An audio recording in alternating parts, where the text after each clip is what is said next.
देखिए, ममता ही नहीं है, मनुष्य की ये मूर्खता है कि वो अपने प्राणों को रखने की इच्छा करता है। ममता छोड़ दो। तो यह आसुरी संपत्ति का मूल है। परंतु जिन्होंने भगवान की भक्ति है आगे बढ़ाते हैं, उनके प्राणों में मोह नहीं रहता है, परंतु वह सर्वत्र भगवत भाव रहकर जीते हैं। एकमात्र भगवान में प्रेम रहता है, इसलिए वो निर्भय हो जाते हैं। और श्रीमद् भागवत जी सबको अभयत्व देते हैं। राजा परीक्षित के पास 7 दिन रहे थे, लेकिन भागवत जी ने अभयत्व दे दिया, क्योंकि उनको मोह नहीं रहा, सब छूट गया। तो उनको ही भगवान की तरफ आकर्षित होना, यह दैवी संपत्ति का मूल है। नृषि भगवान के भयंकर रूप को देखकर देवता सब भयभीत हो गए, परंतु प्रहलाद जी भयभीत न हुए, क्योंकि प्रहलाद जी की सर्वत्र भगवत बुद्धि थी। हाँ, जहाँ जहाँ नजर मारी ठरे प्रभु यादी भरी अपनी, सिया राममय सब जग जानी, करहूँ प्रणाम जोरी जोग पानी। इसलिए वह नृसिंह भगवान के पास जाकर चरण में वह दंडवत प्रणाम करने लगे। भगवान ने उनको उठाकर गोद में बिठा लिया और अपनी जिह्वा से चाटने लगे। व्यपेत विप्रीत मना पुनस्त्वं तदेव मे रूपमिदं प्रपश्य। अर्जुन ने 45 श्लोक में कहा था, भये न च प्रव्यथितं मनो में। इससे भगवान ने भये न इसलिए कहा कि व्यपेत भी, अर्थात तू भय रहित बन जा, ममता छोड़ दे, अहमता छोड़ दे। जैसे श्रीमद् भागवत जी के महात्म्य में अहमता और ममता की जो डोरी आती है, सूत्र, इससे आदमी बंध जाता है। अहमता है मैं सब कुछ हूँ, ममता ये मेरा है। तो वहाँ जो धुंधुकारी की कथा आती है उसी में तो है ये। जो आत्मदेव है, आत्मदेव को कहा गोकर्ण जी ने कि पिताजी अहमता और ममता की दोनों डोरी को छोड़ दो, है ना। ममुंच, बहुत अच्छा बढ़िया पद्य है वहाँ। धर्मं भजस्व सततं त्यजलोक धर्मान् सेवस्व साधु पुरुषान् जहि काम तृष्णाम् अन्यस्य दोष गुण चिंतनमाशु मुक्त्वा सेवा कथा रसहो महो नितराम पिबत्वम। तो वहाँ कोई एक श्लोक में ऐसा है, अहमता ममता को छोड़ो पिताजी, तो प्रीत मना, प्रसन्न मन वाला हो जा। भगवान ने विराट स्वरूप में अर्जुन को जो चतुर्भुज रूप दिखाया, इसलिए भगवान पुनः पद देकर कह रहे हैं कि यह मेरा रूप फिर से तू देख ले। तदेव कहने का तात्पर्य यह है कि वही देव रूप को देख लो। विष्णु रूप के साथ ब्रह्मा, शंकर, देवता और भयानक ऋक्ष रूप नहीं देख सकते हैं। वो तो न वो भी नहीं देखने की इच्छा करता है, केवल देव रूप देखने की इच्छा करता है। इसलिए तू अच्छी तरह से देख ले। अर्जुन की प्रार्थना अनुसार भगवान ने वही रूप बताने की इच्छा थी, तो भगवान ने यहाँ इदम शब्द का प्रयोग किया। एष ते संजयो राजन् युद्ध में तद्वदिष्यति एतस्य सर्वसंग्रामे न परोक्षं भविष्यति।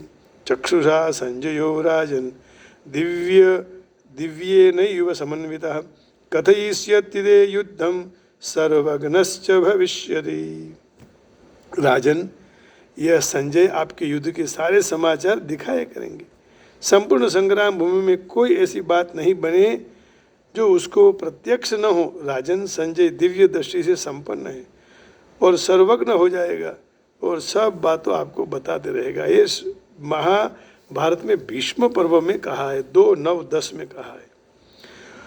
तो संजय और अर्जुन की दिव्य दृष्टि कहाँ तक रही? संजय को वेदव्यास जी ने युद्ध के आरंभ में दिव्य दृष्टि दे दी थी, वेदव्यास जी ने दी, और अर्जुन जी को भगवान ने दी।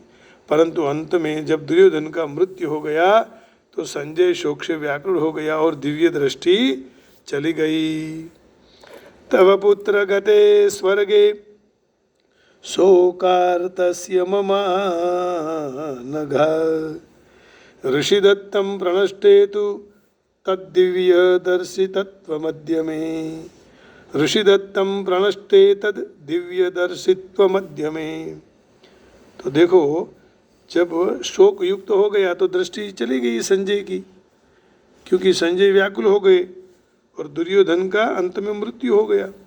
अर्जुन के द्वारा विश्वरूप बताने की जो प्रार्थना भगवान को की तो भगवान ने उसको दिव्य दृष्टि दे दी और कहा दिव्यम ददामि ते चक्षुः पश्य मे योगमईश्वरम। 11वें अध्याय के 8वें श्लोक में भगवान ने कहा न तुमां शक्यसे द्रष्टुम अनेनैव स्वचक्षुषा, तुम इस चर्म चक्षु से दर्शन नहीं कर सकते मेरा, इसलिए दिव्यम ददामि ते चक्षुः पश्य मे योगमईश्वरम। और अर्जुन विराट स्वरूप भगवान के दिव्य उग्र रूप और आदि रूपों के दर्शन करने लगे। जब अर्जुन के सामने अति उग्र रूप आया तब वह डर गया, भगवान की स्तुति प्रार्थना करते हुए कहने लगा कि मेरा मन व्याकुल हो रहा है, चतुर्भुज बताइए। फिर भगवान ने चतुर्भुज बताया, द्विभुज रूप भी हो गए। इससे सिद्ध हो गया कि अभी तक भी अर्जुन की दिव्य दृष्टि रही। और 51वें श्लोक में स्वयं अर्जुन ने कहा कि मैं आपके सौम्य मनुष्य रूप देखकर सचेत हो गया हूँ, तो अपने स्वाभाविक स्थिति से प्राप्त हो गया हूँ। यहाँ शंका होती है कि अर्जुन तो पहले भी व्यथित थे, दृष्ट्वा लोकाः प्रव्यथितास्तथा हम 23वें और 24वें श्लोक में दृष्ट्वा हि त्वं प्रव्यथितान्तरात्मा। तो यहाँ से उनकी दिव्य दृष्टि चली जानी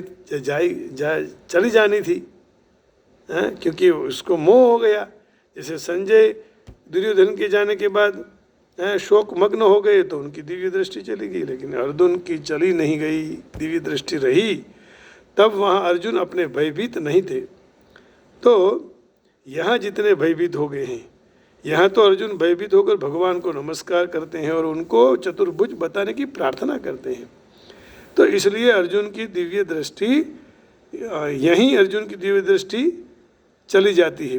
दूसरा कारण ये हो सकता है कि पहले अर्जुन की विश्वरूप देखने की विशेष रुचि थी, इच्छा थी, द्रष्टुमिच्छामि ते रूपम। अब इसलिए भगवान ने अर्जुन को दिव्य दृष्टि दी, परंतु यहाँ अर्जुन की विश्वरूप देखने की रुचि अब ना रही। शोक नहीं था, मोह नहीं था, लेकिन रुचि चली गई। तब भयभीत होने के कारण चतुर्भुज रूप देखने की इच्छा की, इसलिए दिव्य दृष्टि की आवश्यकता न रहने से उनकी दिव्य दृष्टि चली गई।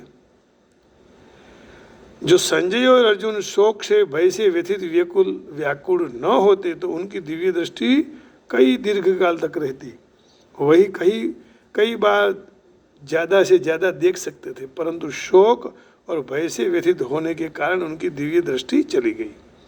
इसी तरह जब मनुष्य भी संसार में मोह में आसक्त हो जाते हैं तो हमारी भी विवेक दृष्टि चली जाती है, फिर काम नहीं करती है ना। ये सच बात है, संसार में भी आदमी विवेकहीन हो जाता है।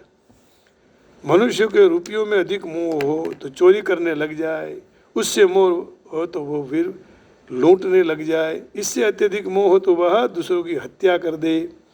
तो जैसे जैसे मोह बढ़ता है वैसे वैसे विवेक भी चला जाता है।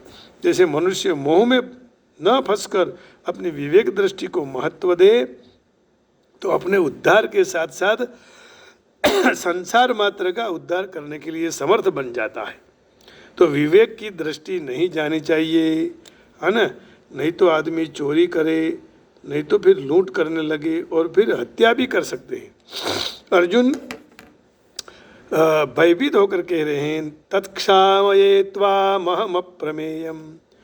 तो भगवान में यहाँ कह रहे हैं कि मैं भले शांत या उग्र कोई भी रूप में दिखा रहा हूँ, देख रहा हूँ, तो तू मेरा मित्र ही है, क्यों डर गया?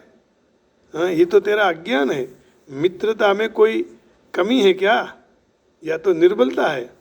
जो कुछ भी दिखाई दे रहा है सब मेरी लीला है, इसमें घबराने की क्या बात है? मित्रता में कौन छोटा और कौन बड़ा? तो अर्जुन भगवान के जगत रूप, भगवान ही जगत रूप में प्रकट हुए हैं, इसलिए जगत भगवान का आदि अवतार कहा जाता है। भगवान नो आदि अवतार कहवाय છે, कौन? जगत। आद्योऽवतारः